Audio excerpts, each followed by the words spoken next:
হাসপাতালে আমাদের তো কেউ নাই, এখন ওইখানে আমি ছাড়া আর আমাদের আর কথা বলার মতন আর কেউ নাই। তখন আমি আমার বৌমারে নিয়ে, এখন পুতা ছেলে হচ্ছে মাগুরায় হসপিটালে রয়েছে, তার পোস্টমর্টম করতে হবে। এখন থানার থেকে দারোগা গেছে, দারোগা যায় বলতেছে যে আপনার যদি পুতা ছেলে পোস্টমর্টম করতে চান তাহলে আমার সঙ্গে থানায় চলেন। তখন আমি বৌমারে নিয়ে বলতেছি আপনার বৌমার একটা শরীর আছে, তখন আমার বৌমারে নিয়ে আমি ওনার গাড়িতে গেলাম। আমাদের এই জায়গাতে এইভাবে নিয়ে গেছে, আমরা কিছু ওনার সাথে চার করে আজকে আমার বৌমা সই করেছে যে আপনার ছেলে পোস্টমর্টম হবে। তখন একটা সই দিল, নিয়ে ওনারা ফোন করলো মাগুরায় যে এখন হচ্ছে রুগী মানে লাশ ছাড়িয়ে দেন, ওনারা পোস্টমর্টম করে বাড়ি নিয়ে আসবে। তখন আর কি ওনারা ভেজা গাঁজা কি ওই লিখতেছে, লিখে আর কি আমি তো লেখাপড়া কম জানি, তারপরে উনি পড়তেছে, আমি সবগুলো আর কি ঠিক পাচ্ছি।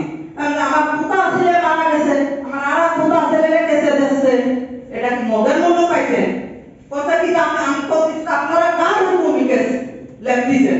বলতেছে কি যে আপনাদের ওখান থেকে আমরা শুনে আসলাম, কার কাছ থেকে শুনে আসছেন? বলতেছে কি যে এরকমের শেরালি দোকান বলতে যাচ্ছে, শেরালি তার বাপের বেটা, সে পাড়ার লোক বান্দর কি করে কথা বলেছে তাই তুই লিখে দিয়েছিলেন।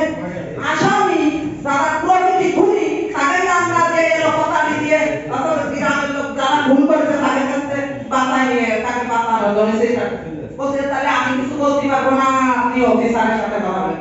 আমি তখন অফিসারের বাসায় রুমের ভিতরে গেলাম, যে বলছে স্যার পুতা ছেলে খুন হয়েছে আমার, আবার আমার আর পুতা ছেলে আসামি হচ্ছে, এটা আপনারা কোথায় পাইছেন? পুতা ছেলের নাম কি যারা আসামি দিছে? নয়ন।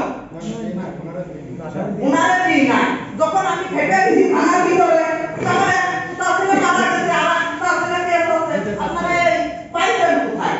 তখন আর কি বললো কি যদি আপনারা বাদ দিয়ে দিচ্ছেন, বাদ দিয়ে আমরা তো কেসই করবো না, আপনারা কেন সাহসে কেস লিখবেন? আর আপনারা এত বিয়াস করেছেন কেস লেখার জন্য?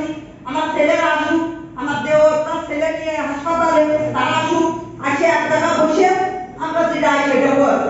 কথা জানছি আপনি যদি কেস না করেন তাহলে আসামি ছেড়ে দিতে হবে, আমি কেন ছেড়ে?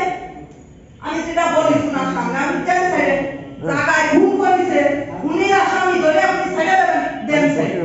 আমরা কোর্টে কেস করবো কি থানায় করবো? আমার ছেলেরা আসুক, বসবো এক জায়গায় বসে, তারপরে আমার পাঁচজন আছে বসে আমরা একটা সিদ্ধান্ত করবো। তা আপনি এত বিয়াস্ত হচ্ছেন কার কেস নেওয়ার জন্য? আমি এভাবে বলছি, আপনি এত বিয়াস্ত হচ্ছেন কার কেস নেওয়ার জন্য? কথা কিন্তু আপনাদের উপকার করার জন্য, আপনাদের উপকার করার জন্য, যাতে আসামি আছে ছাড়া না পায়। আসামি ছাড়া পাবে কি না পাবে সেটা থানা বলবে, কোর্ট বলবে। আপনি এত বিয়াস্ত হবেন না, আমাদের মাথায় এখন ঠিক নেই, আমার পুতা ছেলে মারা গেছে।